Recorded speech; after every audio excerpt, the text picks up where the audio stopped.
Taluk hospital പോലെ ഒരു ഹോസ്പിറ്റലില് ജനറേറ്ററിന് എന്ത് പറ്റിയെന്ന് ചോദിച്ചപ്പോൾ അതിന് ഡീസൽ വാങ്ങിക്കാൻ പൈസയില്ല. എന്ത് കാര്യത്തിലും 1-ാം നമ്പർ നിൽക്കുന്ന കേരളം. വിശ്വസിക്കുന്ന ജനങ്ങളാണ് മണ്ടര്. 1-ാം നമ്പർ ആണെന്നുണ്ടെങ്കിൽ ആരും വിദേശത്ത് പോകേണ്ട ആവശ്യം വരത്തില്ലല്ലോ. എന്റെ സിസ്റ്ററിന്റെ 30-ാം തീയതി ഡെലിവറി പറഞ്ഞിട്ടുണ്ടായിരുന്നു. 30-ാം തീയതി അപ്പൊ നമ്മൾ ഇന്നലെ അഡ്മിറ്റ് ആയി, എല്ലാ ടെസ്റ്റും കഴിഞ്ഞ് ഇന്ന് രാവിലെ ഡെലിവറിക്ക് മരുന്നെല്ലാം കുത്തിവെച്ച് എന്നെല്ലാം കൊടുത്ത് ഉള്ളിലേക്ക് കയറ്റി കഴിഞ്ഞ് കുറച്ചു നേരം കഴിഞ്ഞപ്പോൾ നമ്മളെ വിളിച്ചിട്ട് പറഞ്ഞ് ഇവിടെ കറണ്ട് ഇല്ലാത്തത് ഒരു പ്രശ്നമല്ല, കറണ്ട് സാധാരണ ഇല്ലാത്തതാ. പക്ഷെ ഒരു താലൂക്ക് ഹോസ്പിറ്റൽ പോലെ ഒരു ഹോസ്പിറ്റലില് ജനറേറ്റർ ഇല്ല. ജനറേറ്ററിന് എന്ത് പറ്റിയെന്ന് ചോദിച്ചപ്പോൾ അതിന് ഡീസൽ വാങ്ങിക്കാൻ പൈസയില്ല. സൂപ്രണ്ടിന്റെ റൂമിലേക്ക് ഞാൻ ചെന്ന് സൂപ്രണ്ട് എന്തെന്ന് ചോദിച്ചപ്പോൾ സൂപ്രണ്ട് വന്നിട്ടില്ല. അവിടെ ഒരു ലേഡി മാത്രമാണ് ഉണ്ടായിരുന്നത്.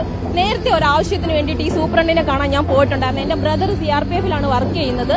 ഇന്ത്യ പാക് പ്രശ്നം നടക്കുന്നത് കൊണ്ട് ലീവ് കൊടുക്കാത്തത് കൊണ്ടും അവന് ഈ സമയത്ത് ഡോക്ടർമാര് സംസാരിച്ചിട്ടുണ്ടായിരുന്നു. ഡോക്ടറെ കൊണ്ട് എന്ത് ചെയ്യാൻ പറ്റും? ഡോക്ടറിന്റെ സാലറിയിൽ നിന്ന് എടുത്ത് ആ ഡോക്ടറിനോടുള്ള വിശ്വാസം കൊണ്ടാണ് നമ്മൾ അവിടെ ആ ഹോസ്പിറ്റലിൽ പോയത്. അഞ്ചാലമൂടുള്ള ഞങ്ങൾക്ക് ഡിസ്ട്രിക്ട് ഹോസ്പിറ്റലാണ് എളുപ്പം വരാനായിട്ട്. പക്ഷെ ഞങ്ങൾ താലൂക്ക് ഹോസ്പിറ്റലിൽ പോയത് അവിടുത്തെ ഡോക്ടർ നല്ലതായതുകൊണ്ടാണ്. പക്ഷെ എന്നിട്ട് കാര്യമില്ലല്ലോ. ഡോക്ടർ നല്ലതായതുകൊണ്ട് ഒരു പ്രശ്നമില്ലല്ലോ. വലിയൊരു കെട്ടിടം അതിന്റെ അപ്പുറത്ത് ഉണ്ടാക്കി വെച്ചിട്ടുണ്ട്. ഒരക്ഷരം വാ തുറന്ന് നമുക്ക് പറയാൻ പറ്റത്തില്ല. പറഞ്ഞു കഴിഞ്ഞാൽ എല്ലാവരും ഗവൺമെന്റിനെതിരെ സംസാരിക്കുന്നവരാ. അതുകൊണ്ട് ഒന്നും മിണ്ടാതെ എവിടെയാണ് പരാതിപ്പെടേണ്ടതെന്ന് പോലും അറിയത്തില്ല. ഞങ്ങൾ ഇനി പോരുന്നു. ഇന്ന് ഞങ്ങളുടെ പ്രശ്നം തീരും. നാളെ ഒരു രോഗികൾക്ക് ഞങ്ങൾ ഇതിനകത്ത് പിന്നെ തിരിഞ്ഞു നോക്കത്തില്ല. നാളെ ഏതെങ്കിലും രോഗികൾക്ക് ഇതേ അവസ്ഥ തന്നെയാണല്ലോ വരുന്നത്. നിസ്സഹായമായിട്ട് അവിടുന്ന് ഇറങ്ങേണ്ടി വരുന്നത്. കുറെ കൊച്ചുങ്ങളും കുറെ ബാഗും എല്ലാം ആയിട്ട് അവിടുന്ന് ഇറങ്ങി വരേണ്ട ഒരവസ്ഥയാണ് ഞങ്ങൾക്ക് ഇപ്പൊ ഉണ്ടായിരുന്നത്. കുറച്ച് കടുപ്പമായിപ്പോയി. സങ്കടവും ദേഷ്യവും കൂടെ ഒരുമിച്ച് വരുന്ന ഒരവസ്ഥ. ഹോസ്പിറ്റലിനെതിരെ നമുക്ക് മാത്രമല്ല എന്തെങ്കിലും ചെയ്യാൻ പറ്റുന്നത്.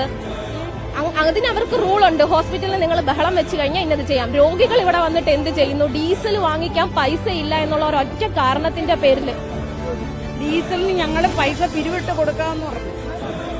അപ്പോഴ് അവർക്ക് പെട്ടെന്ന് കാര്യം എന്ത് കാര്യത്തിലും 1-ാം നമ്പർ നിൽക്കുന്ന കേരളം. പക്ഷെ വിശ്വസിക്കുന്ന ജനങ്ങളാണ് മണ്ടര്. 1-ാം നമ്പർ ആണെന്നുണ്ടെങ്കിൽ ആരും വിദേശത്ത് പോകേണ്ട ആവശ്യം വരത്തില്ലല്ലേ. മന്ത്രിമാരടക്കം ഞങ്ങൾ പാവപ്പെട്ടവരുടെ അവസ്ഥ ഇതാണ്. ഇതേ കണക്ക് പലരും മിണ്ടാതെ പോകും. ഞങ്ങൾ ഇതേ കണക്ക് മിണ്ടാതെ ഇപ്പൊ ഇവിടെ വന്ന് നിൽക്കും. ഇതേ കണക്ക് വേറെ ഏതെങ്കിലും രോഗികൾക്ക് അവസ്ഥ വരും. ഇതൊക്കെ തന്നെയാണ് നടക്കുന്നത്.